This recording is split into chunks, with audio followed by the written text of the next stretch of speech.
ఇవాళ చాలా మంది ఆడపిల్లలకి బియ్యం కడిగి అన్నం పెట్టడం చేతకాడల్లా ఎలా వండాలి అని అడుగుతున్నారు.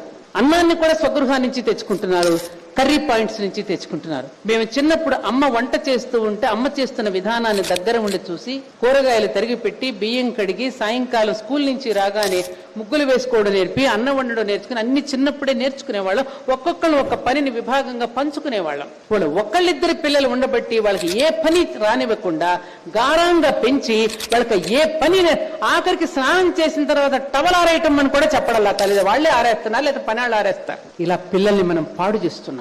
మీరు అలా కాకూడదు.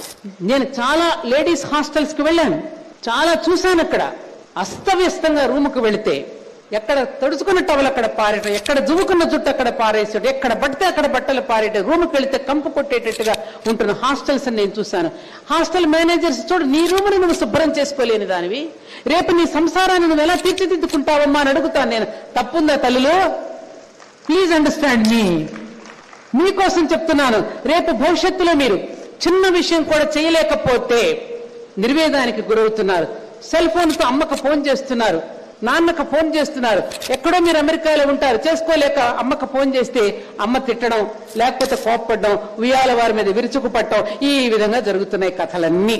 అలాంటి సమాజాన్ని వాళ్ళ నేడు చూస్తున్నాం. కాబట్టి ఉద్యోగం అనేటటువంటిది మనం ఈ శరీరాన్ని పోషించుకుంటూ, ఈ దేహాన్ని పోషించుకుంటూ, మనసుకు కావలసినటువంటి మంచి మంచి సంస్కారాలని, ఆధ్యాత్మికత అనేటటువంటి ఒక గొప్ప సంస్కారాన్ని మనసుని కూడా పోషించుకుంటూ, సద్భావనలను పెంపొందించుకుంటూ సమాజానికి సేవకుడుగా మారడానికి కానీ సమాజాన్ని వంచిస్తూ బ్రతకడానికి కాదు ఉద్యోగం అన్నది.